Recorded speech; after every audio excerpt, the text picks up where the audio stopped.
الحمد لله وكفى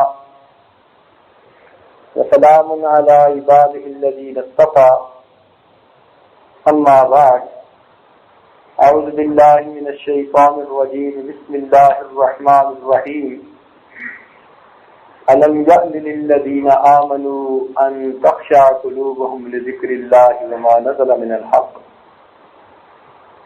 ولا يكونوا كالذين أوتوا الكتاب من قبل فطال عليهم الأمد فقست قلوبهم وكثير منهم فاسقون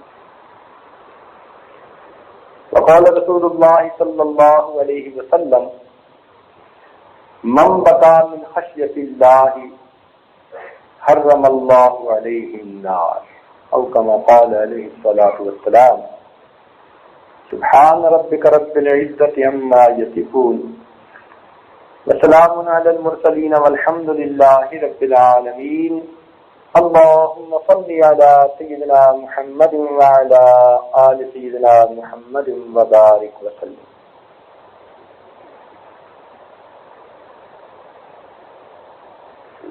نبی علیہ السلام کا ارشاد ہے من بکا من خشیت اللہ، جو اللہ رب العزت کی خشیت کی وجہ سے رویا، حرم اللہ علیہ النار، اللہ تعالیٰ جہنم کی آگ اس پر حرام کر دیتے ہیں. کیونکہ آج ہمارے دل کے مقاصد میں سے ایک بڑا مقصد یہی ہے کہ اللہ ہمیں جہنم کی آگ سے بچا لے، تو اسی مناسبت سے یہ مضمون اس عادت کے ذہن میں آیا. دل کے کانوں سے سنیے گا. اس حدیث پاک میں ایک لفظ استعمال ہوا النار، جس کا مطلب ہے آگ، جہنم کی آگ. ایک ہے دنیا کی آگ اور ایک ہے جہنم کی آگ. حدیث پاک میں آتا ہے نارکم ھذہ 71 جزءا من نار جہنم، کہ تمہاری دنیا کی آگ جہنم کی آگ کا 71واں حصہ ہے، یعنی وہ 70 گنا اس سے زیادہ گرم ہے. حدیث پاک کا مفہوم ہے کہ اگر جہنم کی آگ کا ایک ذرہ سورج ابھرنے کی جگہ پر ہو اور کوئی شخص سورج غروب ہونے کی جگہ پر ہو تو وہ شخص بھی وہاں کھڑا ہوا جل جائے گا.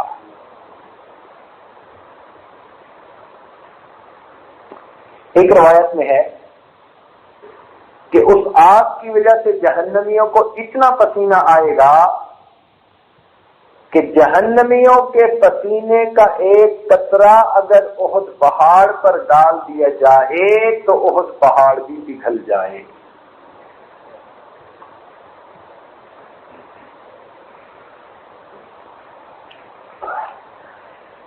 دنیا کی آگ جہاں بڑھتی ہے روشنی پھیلتی ہے، جہنم کی آگ جہاں جتنی زیادہ ہوگی اتنی ظلمت، اتنا اندھیرا زیادہ ہو. دنیا کی آگ نیک اور بد سب کو جلاتی ہے. حضرت جرجیس علیہ السلام ایک پیغمبر اسلام گزرے ہیں، آگ نے ان کو جلا دیا. حضرت موسیٰ علیہ السلام نے آگ کا انگارہ زبان پر رکھا تھا، آگ نے ان کی زبان کو جلا دیا.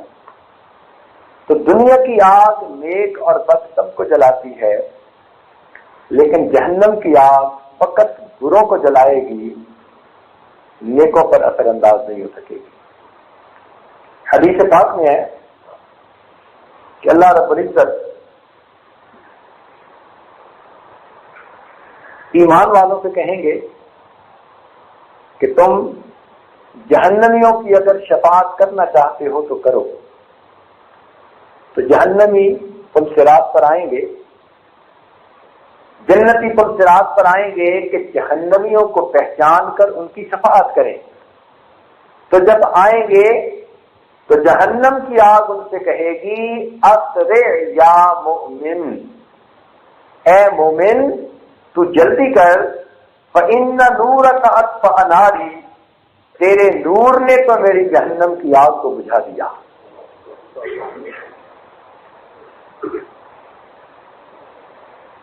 تو جہنم کی آگ بروں کو تو جلائے گی، ایمان والوں کو نقصان نہیں پہنچا سکتی، بلکہ ایمان والوں کے ایمان کا نور جہنم کی آگ کے بجھنے کا سبب بنے۔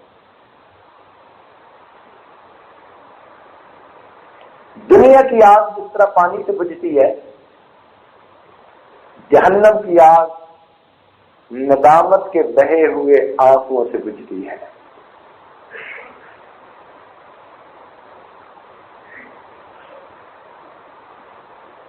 نبی علیہ السلام نے ارشاد فرمایا کہ جو انسان روزانہ مغرب کے بعد 7 مرتبہ پڑھے اللہم اجرنا من النار، تو اس عمل کے کرنے سے اللہ تعالی جہنم کی آگ کو اس پر حرام فرما دیں گے۔ تو حدیث پاک کے اس عمل کو ضرور کرنا چاہیے۔ نار کے بعد اس حدیث پاک میں ایک لفظ ہے خشیت اللہ، جس کی تفصیل آج کرنی مناسب سمجھی۔ خشیت اللہ کا مطلب ہوتا ہے اللہ کی خشیت۔ اب اس کی تفصیل سمجھنے کی ضرورت ہے کہ خشیت کسے کہتے ہیں۔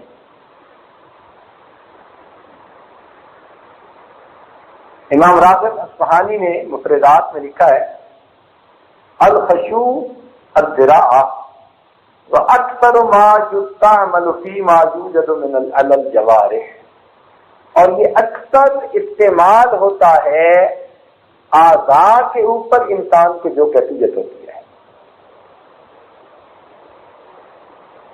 تو خشوع کہتے ہیں انسان کے اعضاء اور جوارح کے اوپر ایک خاص قسم کی کیفیت کا ہونا۔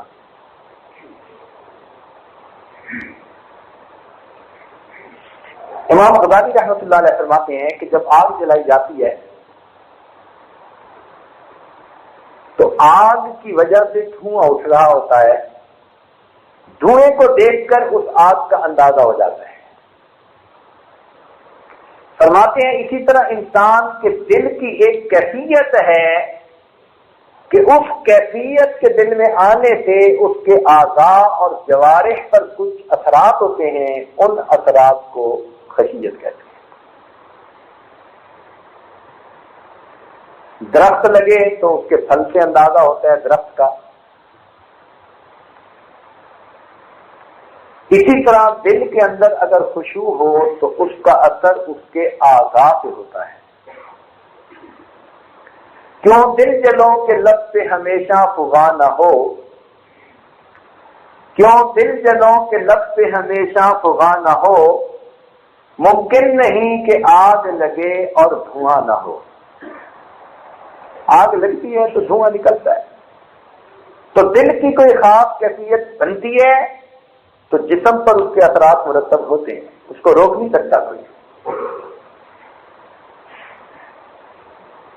آہیں بھی نکلتی ہیں اگر دل میں لگی ہو آگ تو موقوف دھواں نہیں ہوتا۔ چنانچہ امام راضی رحمۃ اللہ علیہ الم یعن للذین آمنوا والی آیت کی تفسیر میں لکھتے ہیں کہ ان المؤمن لا يكون مؤمنا في الحقیقت الا مع خشوع القلب، کہ بے شک مومن حقیقت میں مومن ہو ہی نہیں سکتا جب تک کہ اس کے دل کے اندر خشوع نہ ہو۔ کیونکہ اللہ تعالیٰ جو فرماتے ہیں الم یعن للذین آمنوا ان تخشع قلوبهم لذکر اللہ وما نزل من الحق، تو اس کی تفسیر میں فرماتے ہیں کہ مومن اس وقت تک مومن ہو ہی نہیں سکتا جب تک کہ اس کے دل کے اندر خشوع نہ ہو۔ قرآن مجید کی آیت ہے تقشعر منہ جلود الذین یخشون ربہم، کہ جو لوگ اپنے رب سے خشوع والے ہوتے ہیں ان کی جو جلد ہوتی ہے اس کے اوپر ایک شعرار ہوتا ہے، چنانچہ امام غزالی رحمۃ اللہ نے فرمایا کہ خشوع کی یہ پہچان کہ کبھی تو بندہ تڑپتا ہے، کبھی روتا ہے، کبھی آہیں بھرتا ہے، اور کبھی اس کو طمانینت اور سکون نصیب ہوتا ہے. یہ اپنی اپنی کیفیتیں ہیں. کسی بندے کو طمانینت سکون ملے گا، یہ بھی خشوع کی علامت. کوئی تڑپے گا، یہ بھی خشوع کی علامت. کوئی روئے گا، یہ بھی خشوع کی علامت. کوئی آہیں بھرے گا، ٹھنڈی آ لے گا، یہ بھی خشوع کی علامت.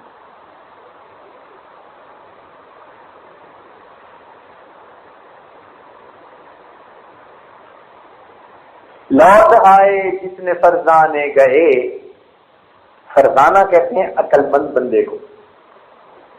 لوٹ آئے جتنے فرزانے گئے، تاب منزل صرف دیوانے گئے. آہ کو نسبت ہے کچھ اس راہ سے، آہ نکلی اور پہچانے گئے. تو جن کے دلوں میں محبت بھری ہوتی ہے پھر آہیں تو نکلتی ہیں ان کی. چنانچہ نماز کے اندر خشوع کے معنی یہ کہ انسان کو طمانینت نصیب ہو، اعضاء اور جوارح کے اندر سکون ہو، اور انسان ڈوب کے نماز پڑھ رہا ہو. اس کو خشوع کہتے ہیں نماز کے اندر. ایک ہے ذکر اللہ میں خشوع. ذکر میں خشوع ہوتا ہے وجلت قلوبہم، دل کا تڑپنا. تو نماز کا خشوع طمانینت قلب، اور ذکر کی حالت میں خشوع کیا ہوگا؟ وجلت قلوبہم، دلوں کا تڑپنا، گڑ گڑانا.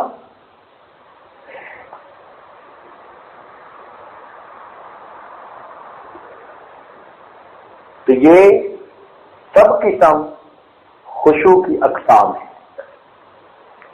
قرآن مجید میں اللہ تعالیٰ ارشاد فرماتے ہیں ان ابراہیم لأواہ حلیم.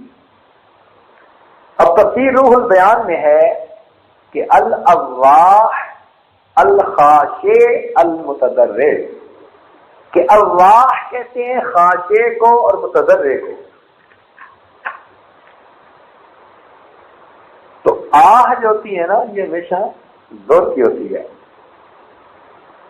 آہ جب بھی کوئی بھرتا ہے تو آہ ہمیشہ زور کی ہوتی ہے. چنانچہ امام بخاری رحمۃ اللہ علیہ نے بخاری شریف میں ایک شعر نقل کیا ہے. فرماتے ہیں اذا ما قمت ارحلها بلیل تأوہ آہۃ الرجل الحزین. جب میں رات کے وقت اپنی اونٹنی کو کسنے کے لیے اٹھتا ہوں تو وہ اونٹنی غمناک مرد کی طرح آہیں بھرتی ہے. تو غمناک انسان جو ہوتا ہے نا،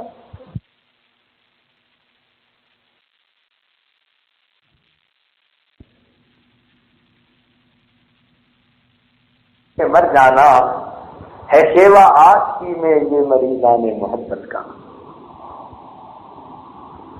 اور کسی شاعر نے یوں کہا فرش غم نے کیا صد چاک میرا دامن ضبط، آسماں تک گئی آواز میرے نالوں کی.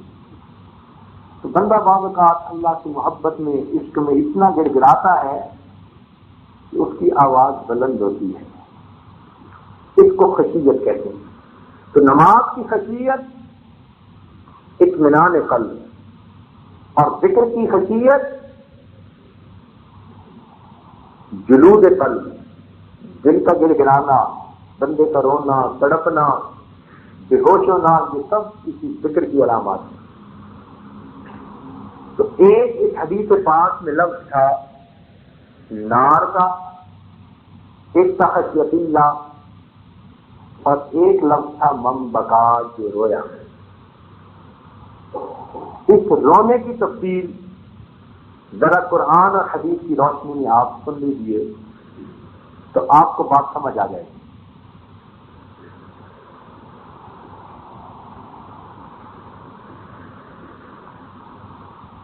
چنانچہ حدیث پاک میں آتا ہے کہ عین بکت من خشیت اللہ، وہ آنکھ جو اللہ رب العزت کی خشیت سے روئی. اب یہ عین کا جو لفظ ہے نا، اس کا ایک معنی آنکھ بھی ہوتا ہے اور ایک معنی چشمہ بھی ہوتا ہے. عین یشرب بها المقربون، تو ایک اس کا معنی آنکھ اور دوسرا اس کا معنی چشمہ. اب آنکھ اور چشمے میں کچھ منافقت بھی ہے. وہ کیسی؟ کہ چشمہ پانی کے بغیر بیکار ہوتا ہے تو آنکھ آنکھوں کے بغیر بیکار ہوتی ہے.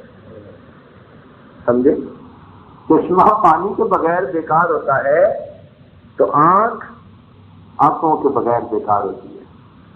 چشمہ کے پانی سے دنیا کا باغ اگتا ہے اور آنکھ کے پانی سے آخرت کا باغ اگتا ہے.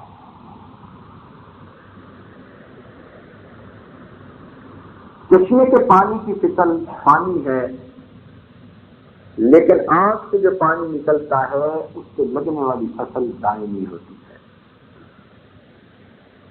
چشمے کے پانی سے ظاہری نجاست دور ہوتی ہے، لیکن چشم کے پانی سے باطن کی نجاست دور ہوتی ہے.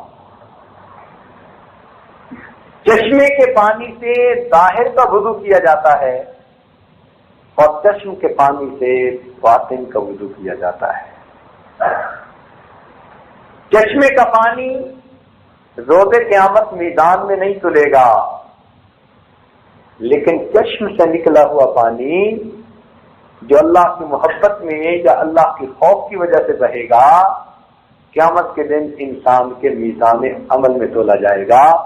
اور حدیث پاک میں فرمایا کہ ندامت کا نکلا ہوا آنسو اللہ کے ہاں اتنا پسندیدہ ہوگا کہ مومن کا ایک آنسو میزان میں جبل احد سے بھی زیادہ وزنی ہو جائے گا.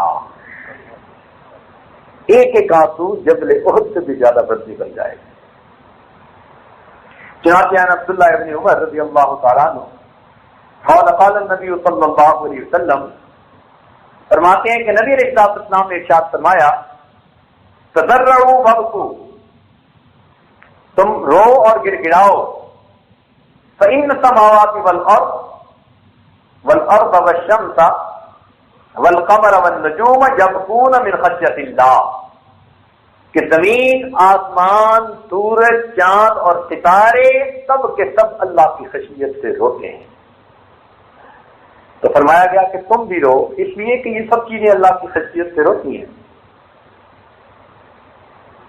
قرآن پاک میں اللہ تعالیٰ فرماتے ہیں فَلْيَضْحَكُوا قَلِيلًا وَلْيَبْكُوا كَثِيرًا، کہ تم ہنسو تھوڑا اور رو زیادہ. جبکہ ہمارا معاملہ الٹ ہے، ہم ہنستے زیادہ ہیں اور روتے. آپ نے مردہ بکری کا سر دیکھا ہے؟ بکری کو ذبح کرتے ہیں تو اس کا سر دیکھا ہے، اس نے دانت نکالے ہوتے ہیں. تو مردہ بکری کی طرح دانت نکالنے والے اللہ کی عظمت کا ذرا خیال کر لینا.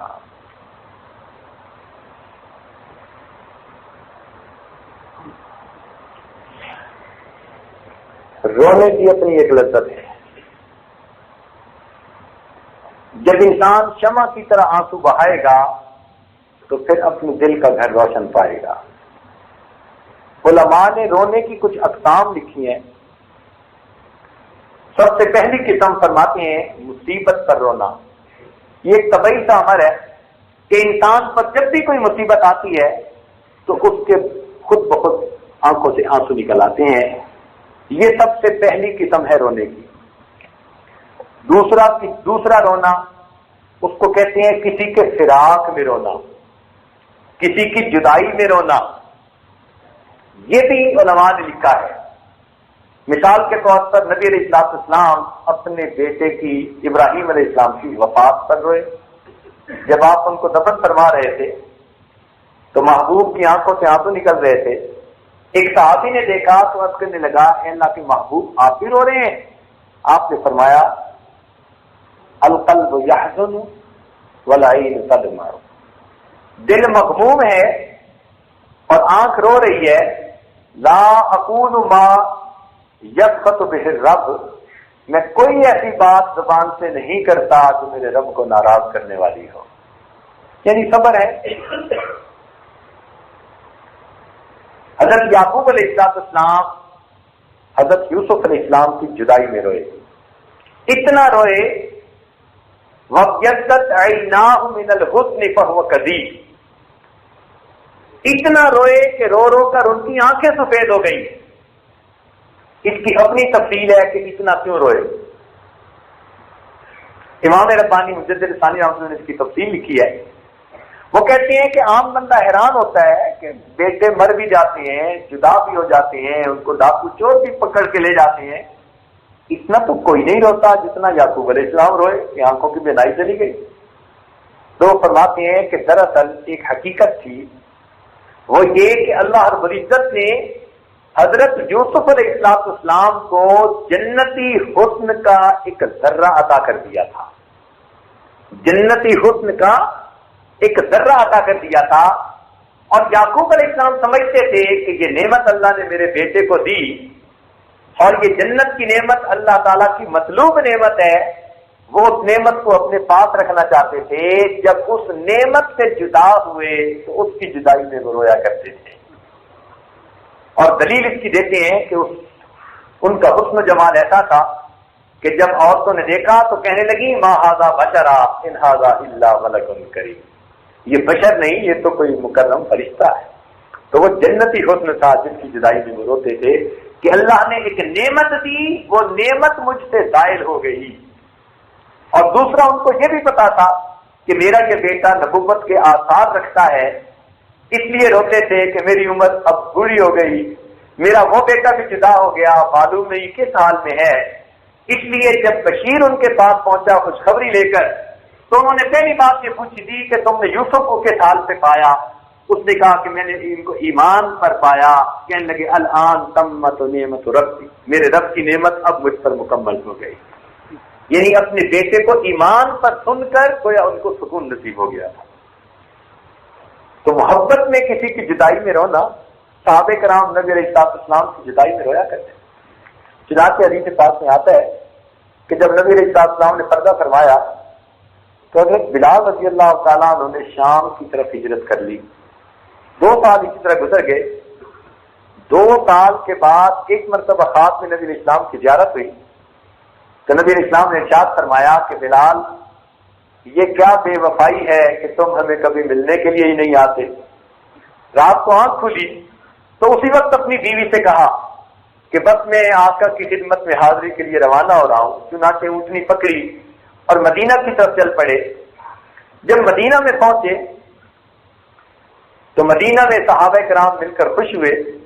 اتنے میں نماز کا وقت آ گیا تو صحابہ کرام نے فرمائش کی کہ آپ اذان کہیے. آپ نے کہا کہ پہلے میں اذان دیتا تھا تو محبوب کی زیارت بھی کیا کرتا تھا، اب میں اذان دوں گا اور محبوب کی زیارت نہ کر سکوں گا تو میں اذان نہیں دے پاؤں گا. مگر صحابہ اصرار کرتے رہے. اتنے میں حسنین کریمین بھی تشریف لے آئے. ان دونوں شہزادوں نے بھی مطالبہ کیا حضرت بلال نے سے کہ آپ بھی اذان کہیے. چنانچہ ان کی فرمائش ایسی تھی کہ جس کو ٹال نہیں سکتے تھے. چنانچہ بلال رضی اللہ تعالیٰ عنہ نے اللہ اکبر کے الفاظ جو کہنے شروع کیے اور صحابہ کو نبی علیہ السلام کی یاد میں تڑپانا شروع کیا تو آنکھوں میں سے آنسو بے اختیار بہنے لگے، حتیٰ کہ حضرت بلال عنہ خود بھی اپنے آپ پر قابو نہ پا سکے. حدیث پاک میں آتا ہے فلم یقدر علیہ، اپنے اوپر بھی وہ قدرت نہ رکھ سکے. فسقط مغشیا علیہ حبا للنبی صلی اللہ علیہ وسلم، وہ گر گئے نبی علیہ السلام کی محبت کی وجہ سے، وشوقا الیہ، اور ان کے اشتیاق کی وجہ سے. واشتد عند ذلك بكاء اهل المدینہ من المہاجرین والانصار، اور مہاجرین اور انصار جو مدینہ میں تھے ان کی رونے کی آوازیں اتنی بلند ہو گئیں حتیٰ کہ خرجت العوائق من خدورہن، ان کے گھروں سے عورتیں بھی پردے برقع کر کے باہر نکل آئیں. اتنا مرد کیوں رو رہے ہیں؟